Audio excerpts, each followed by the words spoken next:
current COVID-19 situation, more and more people are RVing than ever, and more people are even renting out their RVs.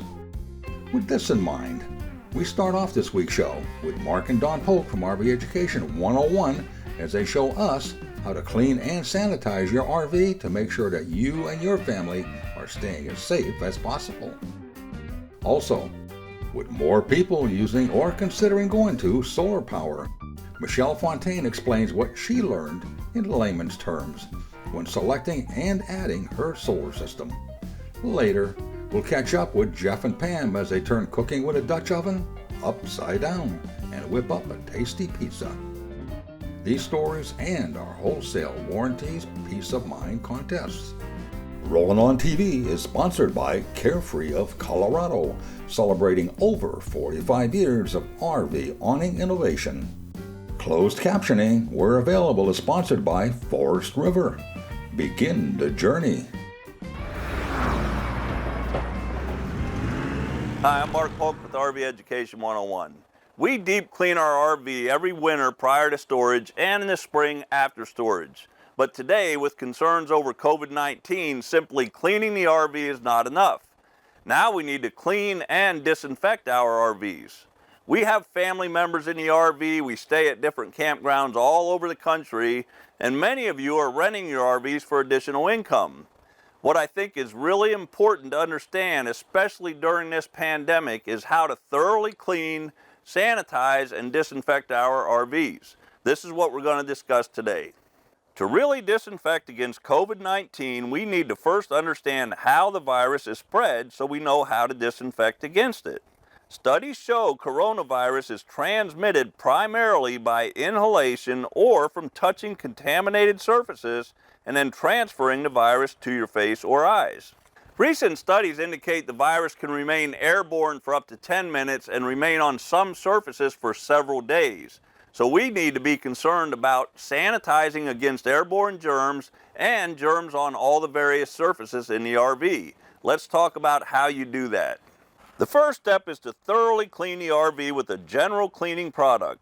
Products like Simple Green or Mr. Clean are good all-purpose cleaners. All surfaces in the RV must be cleaned before you disinfect. The reason is cleaning helps remove germs, but it does not necessarily kill the germs. Disinfectants kill germs. The CDC website lists products that disinfect against COVID, and the EPA has what is called the List N tool, where you can enter an EPA registration number of a product to see if it is a disinfectant that works against COVID-19. The EPA registration number is typically found on the rear label of the product. There are lots of disinfecting products listed, and after reviewing the list, there are 3 disinfecting products that we always use and keep in our RV: rubbing alcohol, hydrogen peroxide, and regular household bleach. Having these products on hand is one thing, but understanding how to effectively use them is another. For example, I'm a fan of Clorox when it comes to disinfecting. I always recommend RV owners disinfect their RV water system when they take the RV out of storage or whenever you notice an odor in the water system. But did you know not all Clorox products are disinfectants? That's why it's important to always read the labels on the products. This Clorox product is not a disinfectant, but this one is. Always read the labels to make sure what products disinfect and what products do not disinfect. RV 101 tip: this Clorox product is a cleaner plus bleach and kills COVID-19 within 30 seconds. Something else important to understand is most disinfectants only work if you follow specific directions. Let's look at some of the products you can disinfect against COVID-19 if you follow the directions. The 3 products I want to concentrate on are rubbing alcohol, Clorox bleach, and hydrogen peroxide. All 3 are disinfectants if you follow the directions. Always wear and use personal protective equipment for the products you are handling. Process to disinfect using rubbing alcohol. Rubbing alcohol needs to contain at least 70% alcohol to be effective as a disinfectant. Make sure you read the label. Do not dilute rubbing alcohol when you use it to disinfect. RV 101 tip: it's a good idea to test rubbing alcohol on surfaces to make sure it will not damage the surface prior to using the product.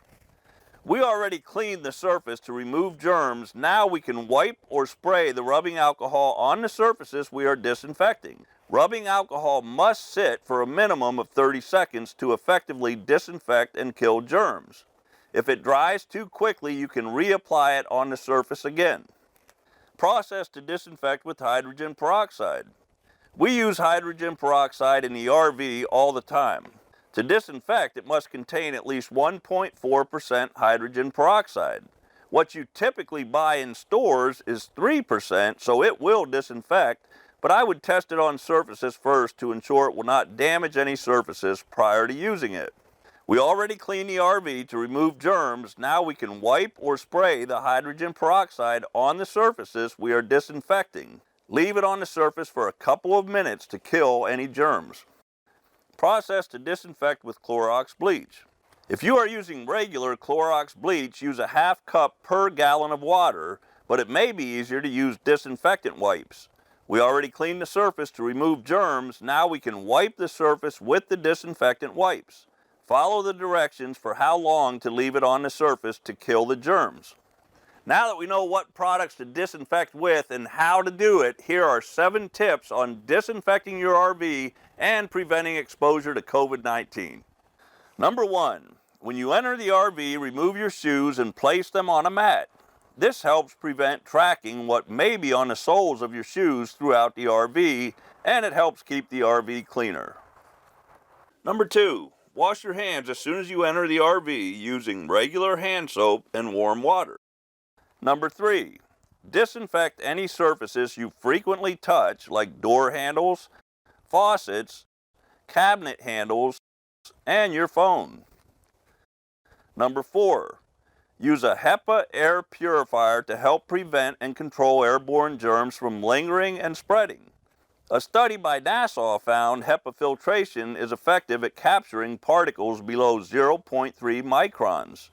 There are lots of air purifiers to choose from, and after researching different products, we decided on this Levoit Core 300 model to use in the RV. Number 5, after you clean surfaces, disinfect all porous and non-porous surfaces in the RV.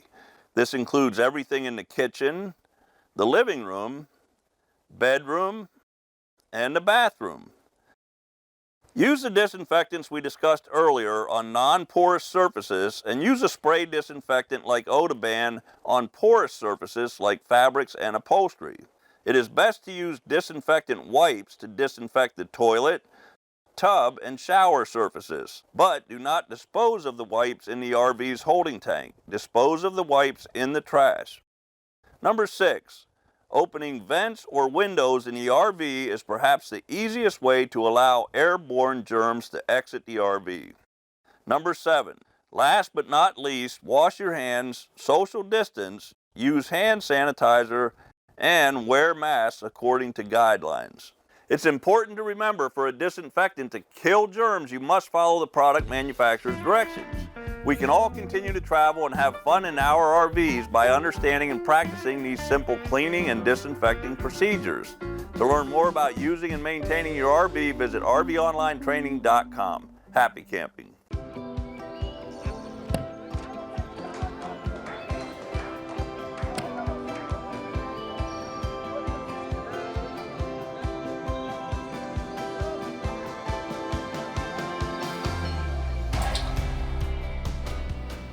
Aquachem toss-ins. So fast and easy to use, it could seem like a game. Someone once said, the camping doesn't really start until the RV awning comes out. Whoever said that really knew what they were talking about. Carefree of Colorado, celebrating 45 years of RV awning innovation. For more information, visit our website at carefreeofcolorado.com.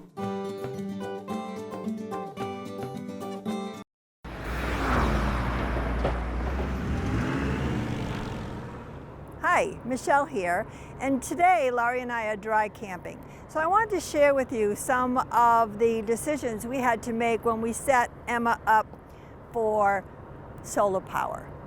First of all, there's 3 components. The solar panel itself. we chose to have one that could plug into the 10 amp plug that many of us have on our trailers. That meant this could not be more than 130 watts. So that's the first thing, and that's an easy decision. Of course, if you wanted to put it on the roof, that's a whole different thing. We wanted to do this so we could face the solar panel to the sun and have some flexibility that way. Component number 2, when we bought our RV, it came with a standard car battery. And that really is not sufficient if you're going to go dry camping. So you have to look at your battery. There are 2 solutions in our case. One was changing it to 2 6-volt batteries, or choosing a lithium-ion battery. We chose a lithium-ion battery. Both of these components and the inverter are from Go Power. Now, the solar panel brings energy into the battery. The energy is stored in the battery. But now the battery has to use an inverter to make it work with the assigned plugs in your RV. So in our cargo bay is the 2,000 watt inverter from Go Power. So those are the 3 components we had to get to make the RV work for us.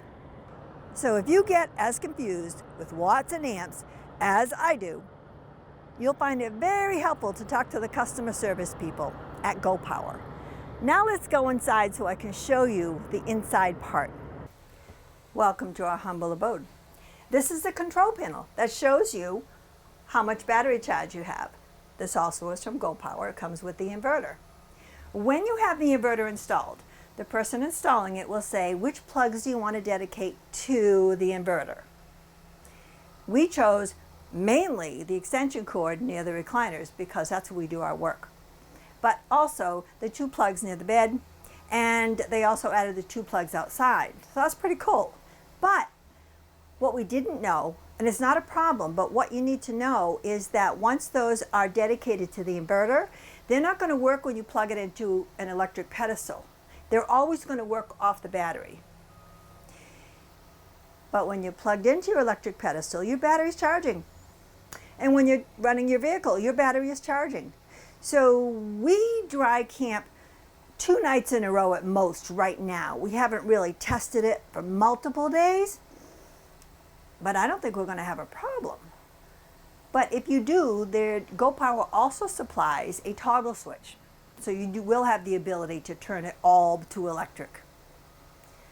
So that's it. Again, the 3 components that we got from Go Power is the 130 watt solar panel that works in the 10 amp plug, the lithium battery, lithium ion battery, or 2 6-volt batteries, and the inverter. And that's it. This is Michelle. I hope that helped some of you. Nothing can ruin a nice RV vacation like a mechanical breakdown and costly repair bill. Well, Rolling on TV, together with our partners at Wholesale Warranties, would like to give you some peace of mind for the next 3 years. Together, we are giving away a 3-year tire and wheel protection plan combined with a 3-year roadside assistance plan. To enter the Peace of Mind contest, just visit our website at rollinontv.com and click on the contest link where you can learn all about both these covered plans and enter the contest. It's that simple, and there's no purchase necessary. Wholesale Warranties is a premier provider of RV extended service contracts. From off-the-road adventure camping to luxurious full-time RVing and everything in between, Forest River has the RV to fit your needs, budget, and outdoor lifestyle. To see our full line of trailers and motorhomes, visit forestriverinc.com. Forest River. Begin the journey. At Norcoal, we realize that some of your favorite RV destinations are off the grid. And Norcoal refrigerators are uniquely designed with that RV experience in mind. We call it Freedom Unplugged. To learn more about our Norcold RV refrigerator line or to find a dealer near you, visit our website at norcold.com.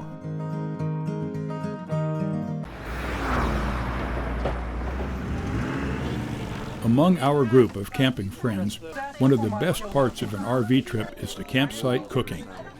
In our crowd, in addition to eating to survive, of course, the cooking is right up there on our fun activities list. We've had wonderful meals of all kinds in camp and are always looking for something new to try with our family and friends. But what if you're in camp and you have a fierce craving for a really good pizza, and the nearest pizza delivery service is hours away? Now, thanks to our viewer Susan Cruzel, who passed along a great recipe idea, we have a campsite pizza solution. The best part is it uses a Dutch oven, and we're big fans of Dutch ovens, so this idea is right in line with our favorite campsite cooking techniques. Susan is a viewer and Rollin on TV Facebook group member, and as soon as she passed along her Dutch oven pizza recipe, we knew we had to try it. So with no further appetite-enhancing delay, let's get started. Now, the project starts with a standard Lodge 12-inch Dutch oven, which I believe is a 6-quart, isn't it? Yes. Yeah. Only what we do is turn it upside down.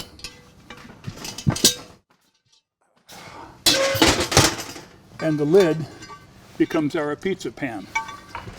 We're going to put a little bit of canola oil spray on it, just to make sure nothing gets sticky. And what sort of dough is that we're using, Pam? It's rosemary dough, pizza dough. Okay. And This is pre-made pizza dough from our local fancy grocery store, right? Yep. Okay. All right.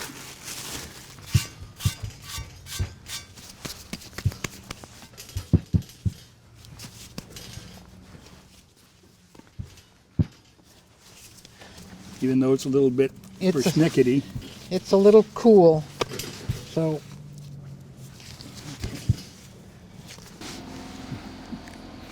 Okay, so we're going to start with some tomato sauce as a base. This is just about spread out now. Oh, looks awesome. So, start with some tomato sauce. Standard ragu. Okay, looks good. And what's next then? Meat or what goes on next? The meat? I would do the meat. Okay. Next up, some kind of sliced, chopped up ham. A bit there, a bit there. And if you want to get the bell pepper ready, I'll finish up with the onions and mushrooms. Yeah. Okay. And we'll. I like those nice and thick. Yep. We got nice, thick sliced tomatoes, chunks of orange bell pepper for a little bit of color, some cheese. I think we can save some of these tomatoes. Possibly, yeah. Okay, yeah. And I'll open this if you want to get the olives on. All right. Next up, some olives here and there. See how this is going to work. Have no idea how all these flavors are going to combine together, but we'll take a look. Give it a try. I think that this Could be worse.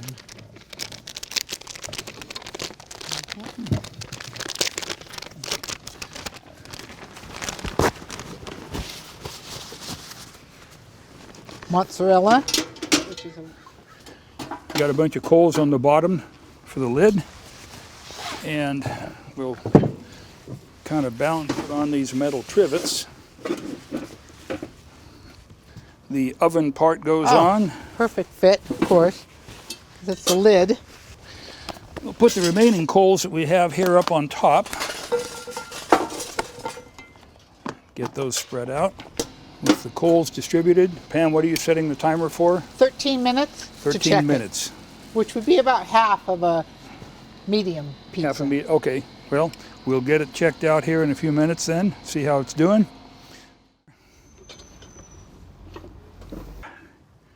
And the cheese is melting, and it's smelling pretty good. The dough is puffing up. I can't tell you exactly how many coals to use, top and bottom. A lot of that depends on the thickness of the pizza, the size of the pan. This one is what Lodge calls its 12-inch pan. It's kind of something you pretty much have to learn by trial and error or happy practice, which always results in something really good to eat. It's about time to check the crust underneath. How's it look? Beautiful. Looks good? Okay, let me set this down. Yikes. First, this comes off. All right, Pam, give that a try. We'll slide this guy over. And, ooh, hey, made it all in one piece. How about that? Now that we have your appetite fired up, we'll show you the rest of the Dutch Oven Pizza project after these commercial messages. Stay tuned to Rollin on TV.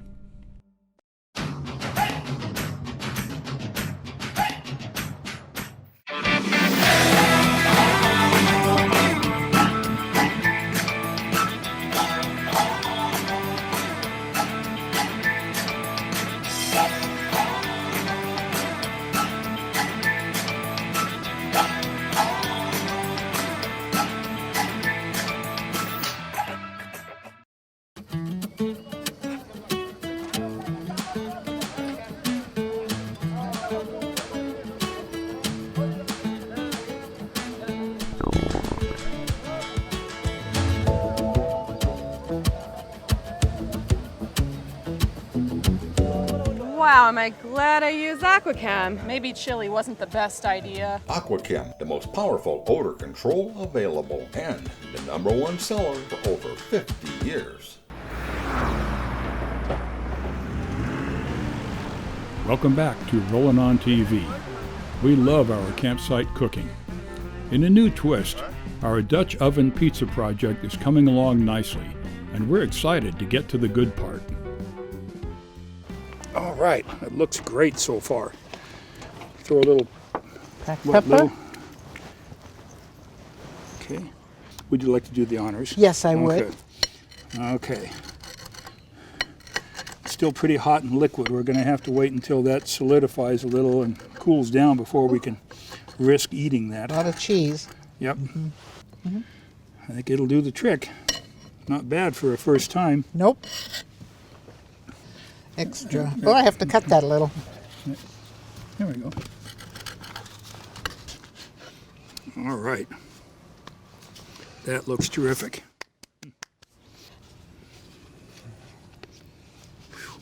Okay. Success. What do you think? So good. Baked all the way through. Cooked all the way through? Everything's done? Wonderful. Yeah, it's pretty tasty. Susan, thank you very much for your inspiration and idea for this Dutch oven pizza. This is definitely something that we're going to be taking with us along with our other Dutch oven recipes the next time we're out camping. So, Cheers. cheers. Thank you. We hope you enjoyed this week's show. For more information on anything you've seen on the program, along with additional videos, stories, and news, plus some great contests, visit our website at rollinontv.com. And remember, you can also watch Rollin on TV on Roku, Amazon Fire, Vimeo, and YouTube, as well as on any of our station's streaming media services. For complete coverage information, click on the Where to Watch link on our website. As usual, this has been another fun production.